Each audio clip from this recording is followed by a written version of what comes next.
in a real chaotic place or in a chaotic situation, part of the lyrics of that song sort of go through my mind, that everybody's talking at me, that's so much talk out there, that I long for a more peaceful place that better suits me. You know what I'm talking about? This idea that, after a certain point,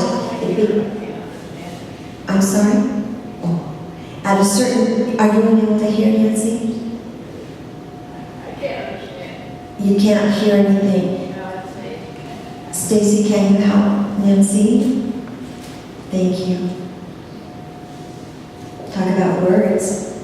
Got to be able to understand each other, don't we? Absolutely. So I think that we have a tendency to live in this blah, blah, blah, blah, blah word. Blah, blah, blah. Lots of words. Lots of words. Have you noticed? I've certainly noticed, especially lately, it seems like a barrage. I had Robert sing that meditation chant. Be still, and know the energy of the divine in your life. Find that quiet place within, because we are so bombarded by the talking heads, by all of the words that go flying around, this constant stream of input. Have you noticed how that's working in our lives? We're plugged in. We're a plugged-in community. We're a plugged-in world. If you have young people in your family, you know one thing. They're probably going to be wearing earbuds. You walk down the street, in the old days, when you walked down the street and saw somebody talking to themselves, you'd think they were wacky. These days, they're walking down the street and they're actually talking to someone else through their earbud system, right? That's what happens. We're plugged in. We're a plugged-in culture. Words, lots and lots of words. 24-hour news, media, TV, movies, lyrics to songs, YouTubes. Sometimes we actually talk to each other. That's interesting. And sometimes even that doesn't go very well. Have you noticed? We gossip about each other. I walked in on a conversation this morning and the person said, "Oh darn, I wanted to gossip. We gossip about each other, don't we? Yeah. And you know what? We worry. We have thoughts, we have gossip thoughts in our minds constantly. And if we're not listening to words out there through media, through earbuds, not reading things on the internet, you see those are words. Words have a vibration. I'll tell you what, if you're like me, you're probably talking to yourself. You're probably saying all kinds of things to yourself.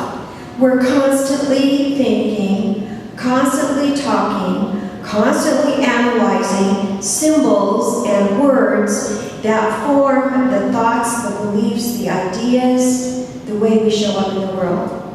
And how we feel about ourselves and how we feel about our life experience is going to be significantly affected, directly proportionate to the quality of the words that we're saying to ourselves, that, like Maya Angelou said, allowing to be said in our presence, the words we tell ourselves, the words that are around us, and that's going to determine really how safe we feel in the world, how connected, how part of, how respected, how loved, how honored. The words around us make a huge difference, because words can create beauty and they can also destroy. Have you noticed how that works? If you've ever been betrayed, you know how that looks. You know how that feels. So words matter. And you know what? Words, thoughts, the capacity to write, to create symbols for our thoughts and the words that we speak, guess what? That's the thing that makes us unique. That's the thing that makes us human beings. That's the thing that makes us different from all other living beings on this planet. We are meaning-making beings. We use our words for that. We use our thoughts for that. We use our symbols for that. And as Maya Angelou said, in the beginning, the Christian tradition, in the Judaic tradition tells us, in the beginning was the Word, and the Word was God. It's that vibration of the cosmos, that energy. See, Words are more. Words are a whole lot more than just sounds or symbols. Words have a power behind them. They're an energy in the universe, you see. And they create outcomes. They create our life experience. Do you know, speaking about words and the vibration on our planet, do you know that there are over 6,500 spoken languages on our planet? I want you to take that into your awareness, because realize that every spoken language represents the thought system, the rules, the ideas of a particular group of individuals, right? So whether they're clicking in Africa or they're talking the way we speak here in our country, the vibration of the words and the symbols that come from our thoughts, remember, thoughts are things, and when they pop out of our mouth, they become very powerful. But even as thoughts, they are very powerful. They reflect our cultures. They reflect our religions. They reflect our democratic process. They reflect our process in politics. They reflect what a caliphate is all about. They reflect our families and our tribes. They reflect everything. These different words that we use. It's interesting how that works. And so this is how we make meaning out of our life experience, is through our words, which are foundational to the thoughts that we carry. Their energy, their power, they create. They create events, they create outcomes, they create beauty and harmony, or they create the opposite. We all have thoughts, opinions, ideas, beliefs, concepts, doctrines, laws. We all have those things. It's what makes up our systems, our cultures. It's what is about civilization. And some of it doesn't really look like civilization. Isn't that the truth? And our words create poetry and beauty and inspiration. Our words can be beneficial. Our words can be uplifting. All of it, all of it. We can tell the truth, or we can tell lies. They're words, folks. They're words. We can express love, and we can express hate. They're words. We can use words to bring us together, or to tear us apart. Words are so powerful, and they are essential to our humanity. It is what makes us different than all the other critters on this planet. And those words make a difference how our life shows up. And like we can use our words to curse the world, to be fearful, to find fault, or to bless it, to find the beauty, to find the blessing, to find the gift. It's just that simple. This morning on Facebook, I just happened to run across a little post, maybe some of you saw it too, and it had eight rules for life that George Washington Carver lived by. Did anybody see that this morning? Yeah, Debbie, you saw that, maybe you posted it. But the one that stood out to me that is relevant to our topic today, I love this. One of his guidelines is, be brave enough not to lie. Take that in. Be brave enough not to lie. Wow, that really did hit me. Not to lie, to be courageous enough to stand in your truth, to stand in, even if the circumstance, my daughter was in a situation where she had to do some testimony, and when she got all done, it wasn't always so wonderful. And she said, Mom, I couldn't make myself look a whole lot better if I would have lied. And you know what? She didn't lie, and she was a victor. So lying is not always what it's cracked up to be. So, you know, this idea of speaking your mind, well, depends on what's in your mind. Depends a whole lot on the thoughts you're holding in your mind. If you're holding loving, beautiful, grace-filled thoughts, go ahead and speak your mind. If you're not, you better hold your tongue. Those two ideas, those little idiomatic expressions that we use, speak your mind and hold your tongue, boy, they work together, don't they?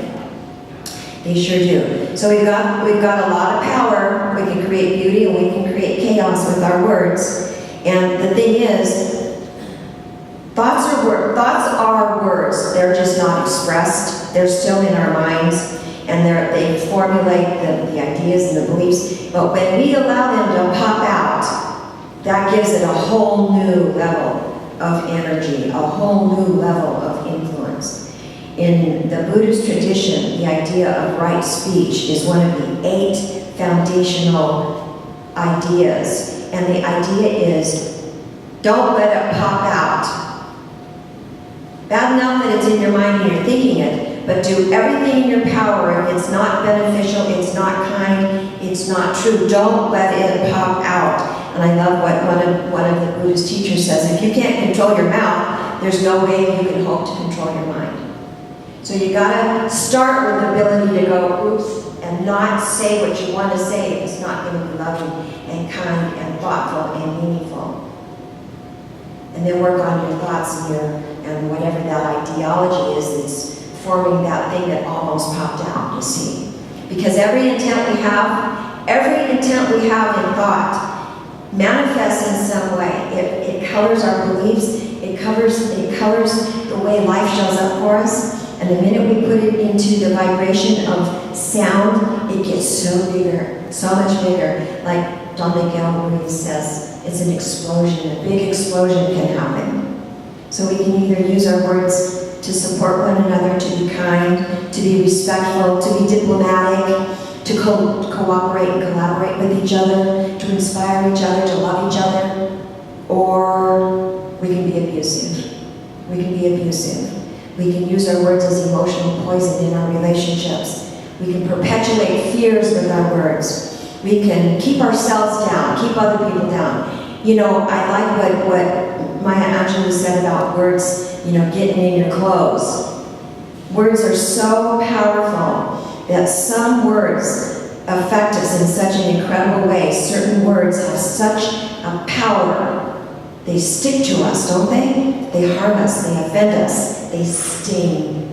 They sting, they sting. They create war, they're hurtful words. You know what I'm talking about?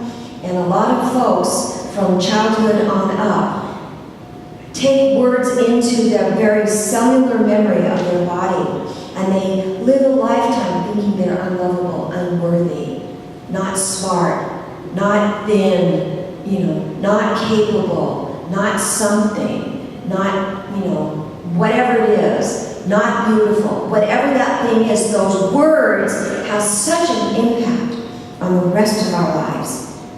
And we want to use words that empower us, because we talk to ourselves all the time. I'm beautiful. How could anyone ever tell you you're not beautiful? I'm beautiful, I'm capable, I'm strong. I can do anything. I can do it. I don't know how, but I think I can do it. We tell ourselves these things, and it becomes an empowered way to be in the world. We don't have to shrink into our life experience.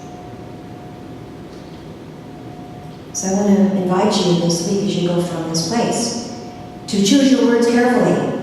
Choose your thoughts carefully. Speak with integrity. Say what you mean. Uplift your circumstance. Uplift yourself. Give it the test. If you're planning to say something and you're not real sure it's loving and beneficial, ask yourself, is it kind? Is it true? Is this something I really need to say? Is this necessary? And will it help? Will it help? Is it beneficial in this situation? Otherwise, if we're just out there as a talking head, saying whatever we want to say it, causing schisms in our relationships and in the world and on the planet, guess what? We just become one of those talking heads that's out there, blah, blah, blah, blah, blah, blah, blah, and we're not building up the energy of our planet, but we're tearing it down. So I would invite you this week to really pay attention to the words that you use, because words matter. Thank you.